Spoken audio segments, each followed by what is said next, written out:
थेट जाऊया, सचिन अहिर बोलतायत.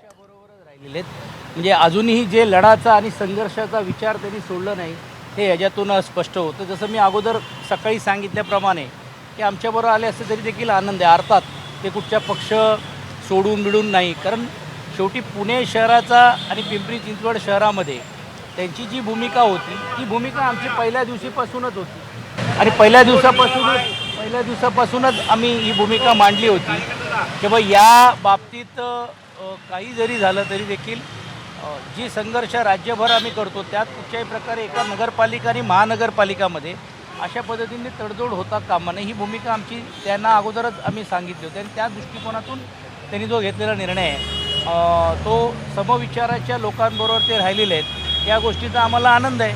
आमच्यावर आले असतं तर अजूनही आनंद आहे. त्याहीपेक्षा जास्त आनंद ते पक्षामध्ये राहिले असते, राष्ट्रवादी काँग्रेस पक्षामध्ये, आणि त्यांच्याबरोबर चर्चा करून त्यांची जी भूमिका आहे ती अजून स्पष्ट झाली होती. कारण जसं मलाही स्पष्ट आपल्याला माध्यमातून सांगायचं की पुण्यामध्ये राष्ट्रवादी काँग्रेस पक्ष नेमकं युतीमध्ये जाणार आहे, महायुतीमध्ये जाणार आहे, स्वतंत्र लढणार आहे, हेच एक संभ्रमाचं वातावरण त्या परिसरामध्ये. आणि म्हणून आमचे दोन्ही शहर प्रमुख, काँग्रेसचे शहर प्रमुख हे बसून अंतिम स्तराची आघाडी, महाविकास आघाडीचे हे 3 घटक एकत्रित चर्चा आमची चाललेली आहे. आम्ही मनसेबरोबर युती केलेली आहे, ती काय लपून नाही आहे, जग जाहीर आहे. काँग्रेस आणि आमची ती पण युतीची चर्चा पुणे महानगरपालिकेमध्ये आता अंतिम टप्प्यामध्ये आलेली आहे. उद्या त्यावरती पक्षप्रमुखांना विचारून शिक्कामोर्तब करून उमेदवारांची पण देखील यादी तयार करून उद्या संध्याकाळपर्यंत पहिली यादी जाहीर करण्याचा मानस पक्षप्रमुखांच्या आदेशानुसार आहे. आज राष्ट्रवादीची जयंत पाटील आणि राखी जाधव आली होती मुंबईमध्ये, ते तुमच्यासोबत येणार असल्याच्या चर्चा आहेत. 2-2.5 तास चर्चा झाली, तुम्ही देखील त्या ठिकाणी होतात. नक्की काय चर्चा झाली, काय त्याबद्दल? नाही, आम्ही सर्व वरळीतल्या दुसऱ्या उमेदवारांच्या विषयावरती आलो होतो. म्हणजे त्या चर्चेचा एक भाग मी नव्हतो. पण एक गोष्ट नक्की आहे की पक्षप्रमुखांच्या बरोबर त्यांची आज सखोल चर्चा झाली. प्रत्येक सीट्स जे त्यांनी मागणी केलेली आहे त्या सीट्सवरती झाली. त्या सीट्स कसे देता येतील, नाही देता येतील ह्याच्यावरती गंभीर चर्चा झाली. शेवटी निवडून येणाऱ्याचा मेरिट आहे की नाही, निवड देण्यासाठी अर्थ नाही. त्यांच्या काही ज्या आताची जी भौगोलिक परिस्थिती पाहता जे विद्यमान ज्या नगरसेवकाच्या सीट्स आहेत तिकडे देखील काही राजकीय उलटपलट झालेले आहेत. असं असताना पण त्या परिसरामध्ये पण देखील आपण मिळून आपला उमेदवार कसं निवडून आणता येईल हा निर्धार करून सकारात्मक चर्चा आज त्यांच्याबरोबर झालेली आहेत.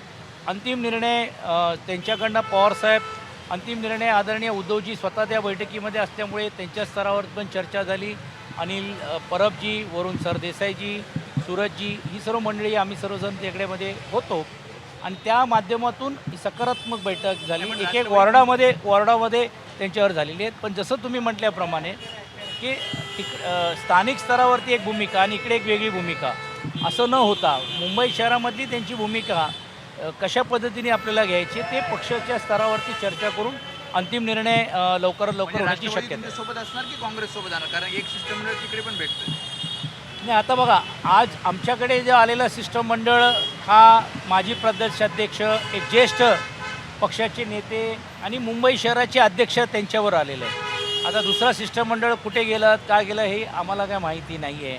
पण आम्ही आमच्याकडनं जे काय त्यांना देता येईल, करता येईल हे आम्ही दिलेलं आहे. आता तो त्यांनी त्यांचा निर्णय घ्यायचा आहे की त्यांना आम्ही ही जी लढाई ही सत्यापेक्षा मुंबई वाचवण्यासाठी आणि मुंबईमधला जे लयलूट चाललेलं आहे ते थांबवण्यासाठी त्या लढाईमध्ये त्यांना आमच्यावर राहायचं की नाही राहायचं तो ते सर्व विषय त्यांचा आहे. एक मराठीमध्ये राज्यामध्ये 3.37 लाख मुलं कुपोषित आढळलेली आहेत, एक प्रकारे रेकॉर्ड झालेला आहे. कसं पाहताय? ही दुर्दैवी आहे आणि मोठमोठे जाहिराती करायच्या, मोठमोठे कोटीवधी रुपयाची निधी लाडकी बहीण आणि वेगवेगळ्या योजनेसाठी द्यायचं असं दाखवायचं आणि याच जी नवीन पिढी निर्माण होते त्याला बर्बाद करण्याचं काम होतं. ही अत्यंत दुर्दैवी, निषेधार्थ, दुःखद अशी ही घटना आणि हे एबीपी माझा, उघडा डोळे बघा नीट.